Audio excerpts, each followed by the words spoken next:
Assalamualaikum warahmatullahi wabarakatuh.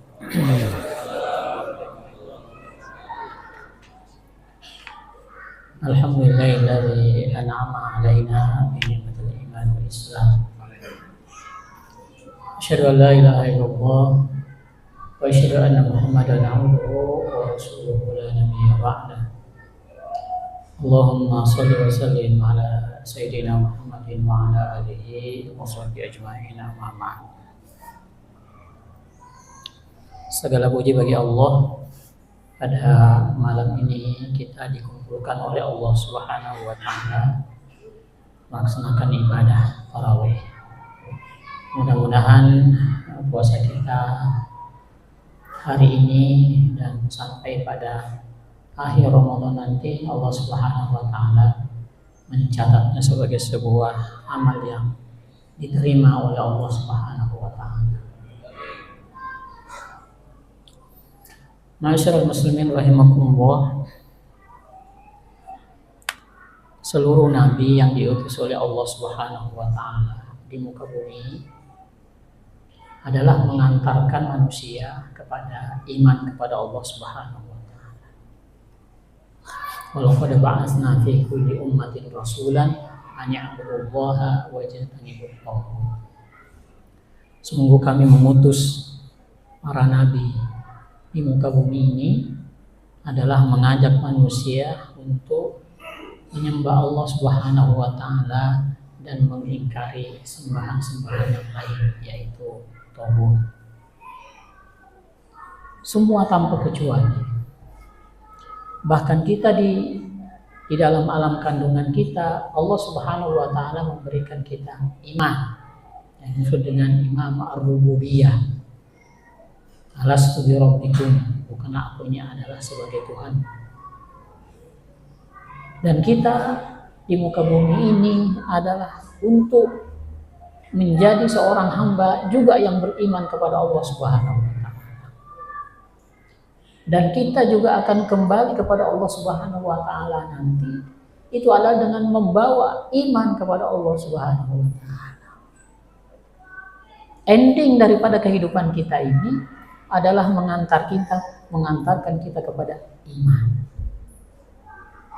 Karena itu begitu banyak perintah Allah Subhanahu wa taala, termasuk berpuasa ini adalah memerintahkan kita, ya, dipanggilnya kita adalah orang yang beriman. Dan bukan hanya kita yang memiliki iman, tetapi Allah Subhanahu wa taala menuntut kita, memerintahkan kepada kita untuk menyuburkan iman. Karena keimanan itu adalah sifat menggerakkan raga, menggerakkan kesolihan. Itulah sebabnya Allah Subhanahu wa taala senantiasa menggandengkan antara amanu wa amilus sholihat. Iman dan amal soleh. Iman itu menggerakkan badan kita untuk melakukan amal soleh. Puasa kalau tidak ditangkap dengan mata iman, tidak ditangkap dengan telinga iman, tidak ditangkap dengan hati iman, maka puasa menjadi beban. Kita akan menjadi orang yang betahnya di sini mungkin hanya seminggu. Ditanya, coy, lu kok tarawihnya cuma tahan 5 hari doang? Tahun lalu ditanya begitu. Kata dia, aduh coy, gerah, gue gak tahan. Al-Ikhlas gerah banget. Makanya gue gak tarawih di Masjid Al-Ikhlas, gerah. Tarawih di mana? Di rumah gue. Hari ini ditanya lagi, coy, tarawih cuma tahan 3 hari, 4 hari. Aduh coy, gue kedinginan. Gak tahan gue dingin. Kata Pak Jo, oh banyak ngomong, gue bikin gerah lagi nanti. Kenapa? Karena perintah ini adalah tidak ditangkap oleh iman kepada Allah Subhanahu wa taala, sehingga tidak menggerakkan badan kita untuk beramal soleh. Kemarin Ustaz kita menjelaskan tentang bagaimana semua perintah-perintah Ramadan. Man shoma Ramadhana imanan wa ihtisaban. Man qoma Ramadhana imanan wa ihtisaban. Yang satu perintah puasa, yang satu perintah qiyamul lail. Bingkainya adalah imanan wa ihtisaban. Iman dan kekhusyuan melaksanakan perintah itu. Maka baru Allah Subhanahu wa taala memberikan ganjaran ghufira lahu ma taqaddama min dzambi. Ini pekerjaan berat. Kalau tidak ditangkap dengan iman kita kepada Allah Subhanahu wa taala, maka akan menjadi beban dalam kita mengerjakan amal yang Ramadan. Suatu ketika sebuah perang Mut'ah, ada seorang pemuda bernama Abdullah bin Rawah. Baru nikah sehari, ada perintah perang, mengikuti perang Mut'ah. Loncat dia di tempat tidurnya, kemudian ikut dalam perang bersama Rasulullah, kemudian dia syahid pada perang Mut'ah. Ini anak muda yang baru, pengantin baru, masih muda. Ya kayak siapa ya? Ya imam kita, Mas Aldi, bukan kayak Pak Jo. Masih muda, masih menyala. Dia berangkat, lalu kemudian dia syahid. Lalu Rasul nyamperin jenazah itu dengan berjinjit. Jinjit itu maksudnya ya jingkek, jalan jingkek. Oh, sahabat nanya, wahai Rasulullah, kenapa kau jinjit? Kata Rasulullah, aku malu karena dia dibopong oleh banyak sekali malaikat. Kepada Rasulullah, siapa pemuda ini? Saya mengatakan dia ada Abdullah bin Rawah yang baru aja kemarin nikah. Lalu kemudian Rasulullah kata, antarkan saya menemui istrinya. Begitu ketemu, samperin dulu istrinya. Kemudian Rasulullah mengatakan, apa yang dilakukan suamimu sebelum berangkat jihad?